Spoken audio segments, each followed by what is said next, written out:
ready to die before being cut down by a gunman in Los Angeles last March. It was the briefest of careers. Biggie didn't live to see his posthumously released second album top the charts, but the man who lived it left a powerful mark on his fans. Here's what's happened since his death. When something like this happens, it's just like you sit up, I wake up every morning, I just can't believe it. I wake up and I just thinking that it's a dream, but it's reality. The friends of Biggie Smalls spent the days after his sudden and inexplicable death in a state of stunned disbelief, while his fans pondered anew some questions that won't go away.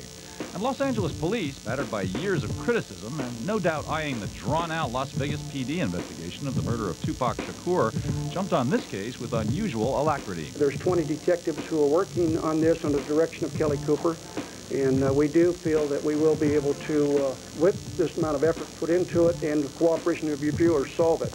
As the cops started tracking down some 200 witnesses, the coffin containing Biggie Smalls' body was driven slowly through the streets of his native Brooklyn. A procession that started out like a state funeral but ended in a clamorous tussle. 1 week later, Life After Death, Biggie's now ironically titled double album, arrived in stores, and within 7 days had sold some 700,000 copies, posthumously confirming the man's status as a full-fledged pop star.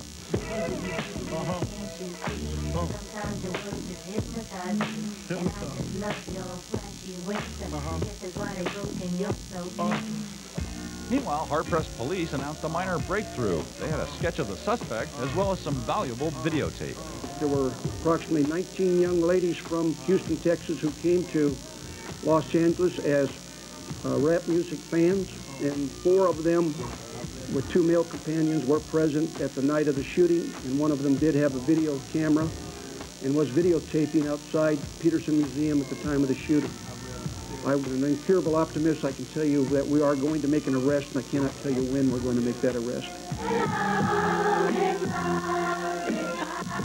As the weeks passed, Biggie's fellow rappers mounted salutes to their fallen friend. An early pre-feud recording by Biggie and Tupac was unearthed and offered up in tribute, along with 2 other separate farewells. With the real king in New York, man.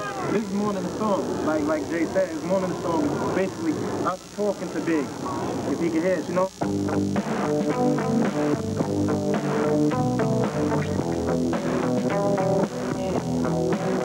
I've been down, a lot of people have been down due to this situation, and we got to get up and try to make the best of it, and try to make something positive come out of it.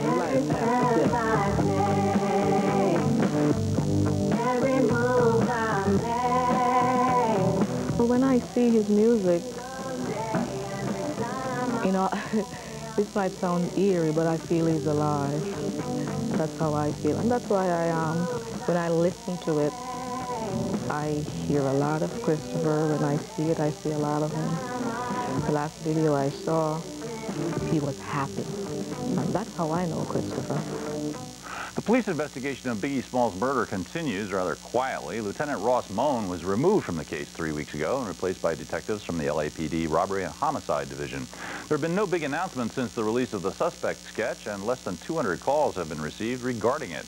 Officials declined to comment on the current status of the investigation, although a recent segment about the murder on America's Most Wanted provided the possibility of new leads.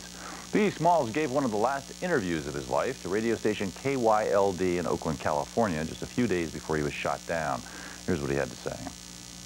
You know what I did? I went and rented, because I love getting into personal lives of artists and just finding out, like trying to get into their head. You know, I've been looking forward to having you here. I went back and watched the show again. Last night. Did you like that? Yeah, it was tight. I thought that was real cool. It was interesting, though. You're sitting next to your mom on the bed. They showed a picture of you at, what were you, how old were you in there, like 13? No. She said at age 13, my son became Notorious. but it showed you as a little kid. What was your life like as a child? I was just... Were you shy or were you outgoing? No, I'm still shy. I'm a quiet dude, right? Are you? Yeah, I kind of get the voice and say the things I want to say in my music. Was it always a dream to do music? No, not actually. Not always. At what point did you realize, hey, you know what, I'm going to get moving with this. I think this is going to happen. Probably like the second time I went to jail. Okay. I was like, okay, this is not the move. Yeah, true. Selling drugs. What I was doing wasn't cool. You said in the video, I don't know if you want to get into this or not, you said in the video you contemplated at some point not necessarily contemplated suicide, but you told people, you know what, sometimes I'd just rather be dead, because in heaven or hell I could just chill out and I don't have anyone stressing on me. This whole music thing was supposed to be fun, not all this stress. Yeah, because, I mean, you look at situations and you see things differently. When you read magazines and see everybody having fun, you think, okay, that's where I want to be. And once you get in it and you achieve the success that you want, it seems like that's when the player hating starts. You know, that's when everybody's like, well, it's not all that, he's not all that. I've always loved rap music, and I've grown up with it, and that's the only thing I ever wanted to hear was hip-hop. And I remember there was a time when it was fun, and it was, you know, for partying, and, you know, MCs used to battle back and forth on the microphone. How did it get to that day where you got to watch your back and have bodyguards and all that? I mean, it's not just with rappers, you know what I'm saying? People going to attack anybody that's a large figure, you know what I'm saying? They did it to Jordan, they did it to Tyson, they did it to Bill Cosby, you know what I'm saying? They're going to attack you if you're on top, you know what I'm saying? It's just your job to bob and weave, you know what I'm saying? I need the security, you know what I'm saying? I can't beat everybody up. I go to jail, they'll sue me, you know what I'm saying? There's certain things you do when you get to a certain level, you know what I'm saying? Is it possible, and I don't want you to by any means, I'm asking, if me as an interviewer, I have to do this, I have to ask the question. Is it possible, though, that the artists kind of perpetuate it, keep it going by, you know, in lyrics saying things like that, like I'm strapped and I got this and you want to come for me and, you know, then be ready and all that. In the video, they kind of touched on that. Slick Rick and Simmons did, Russell Simmons. Sometimes it takes maturity. You got to mature, you know.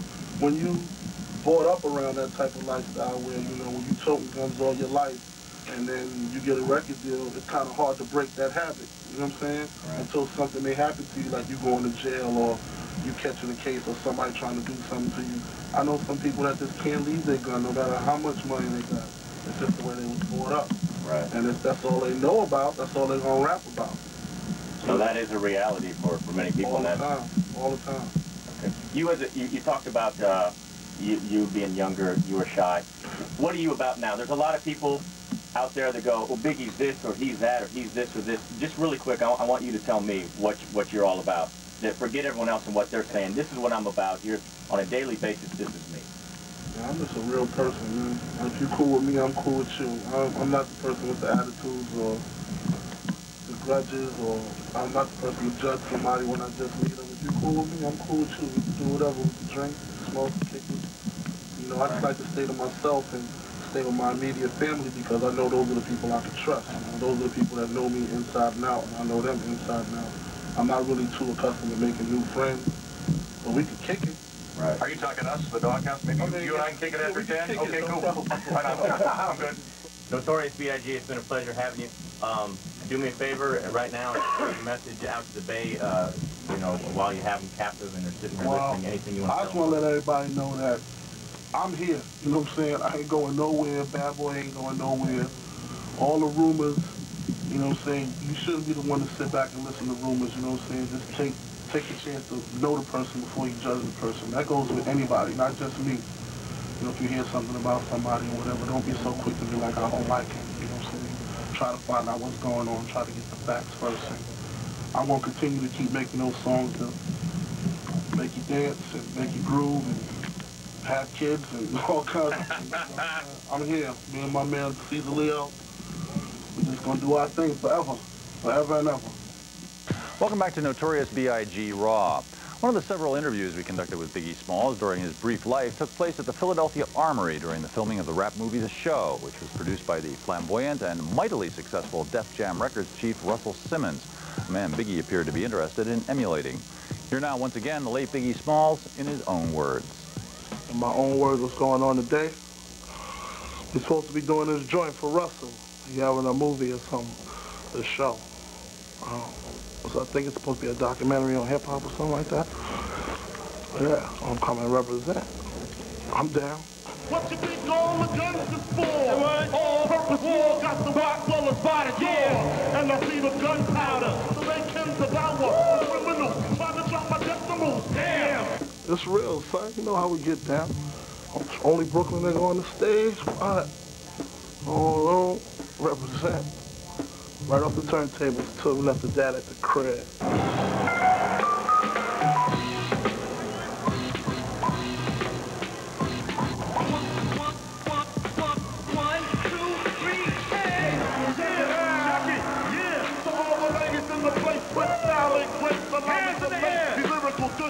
in your bushes.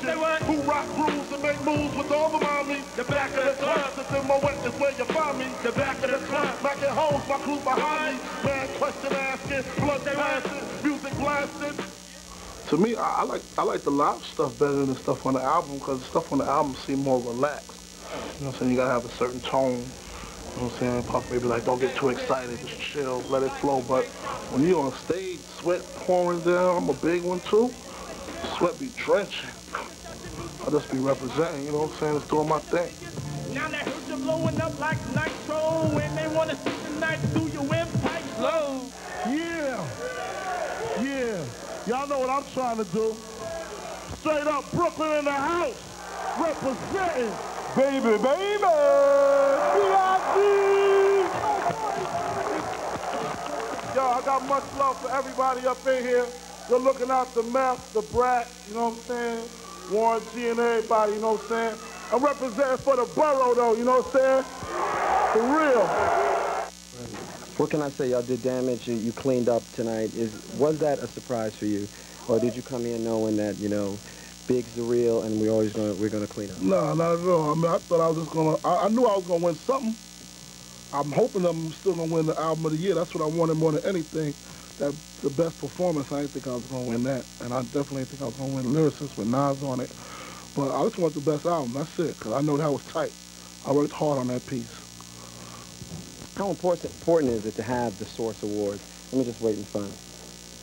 You got that? Come on, man. Who's banging on the door like that? Your awards is also sort of a testament to the magic of the whole Bad Boy label.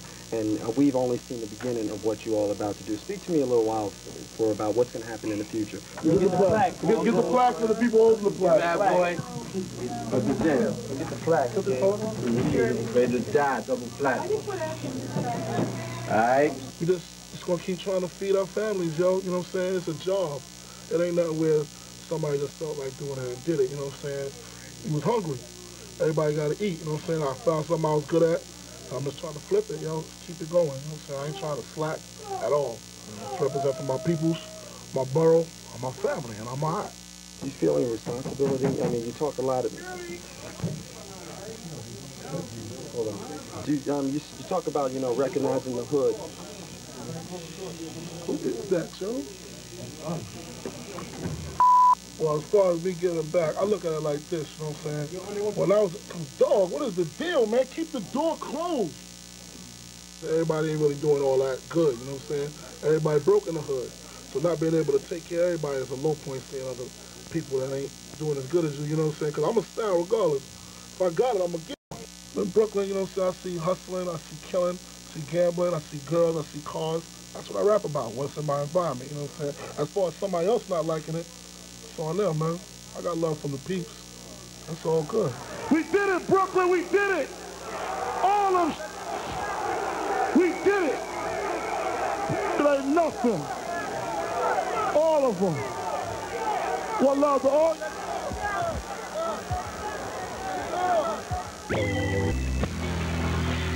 Check Well, I have like this time when you be right. Ready? Give me that hammer. Do you have a list of questions? We roll. 1, 2, 1, 2. Welcome back to Notorious B.I.G. Raw. To the shock of everyone who knew him or who simply loved his music, Biggie Smalls was gunned down just as he'd finally managed to put his own gun-toting, crack-dealing Brooklyn street days behind him. Here's more along those lines from the man himself. Tell me, what was it like growing up in the streets of Bed-Stuy and incorporate the questions together? Yeah, I mean, growing up in the streets of Bed-Stuy was just, it was hard, yo. I mean, either you was stealing or you was hustling, one of the two, or you was a nobody. Or you was playing ball like you wanting to be some college pro type fella, but it was hard, man. Everybody was scrambling. Everybody's still scrambling, you know what I'm saying? Ain't nothing changed. This album is dedicated to all the teachers that told me I never amount to nothing. To all the people that lived above the buildings that I was hustling from that called the police on me when I was just trying to make some money to feed my daughter. Yeah. To all my peoples in the struggle, you know what I'm saying? It's all good, baby, baby. Biggie, tell me, I've read in numerous articles about a part of your background. I mean, it's an unfortunate thing that a lot of people have to get into, but, unfortunately, luckily you are out of it now, but like drug dealing. Yeah, you know.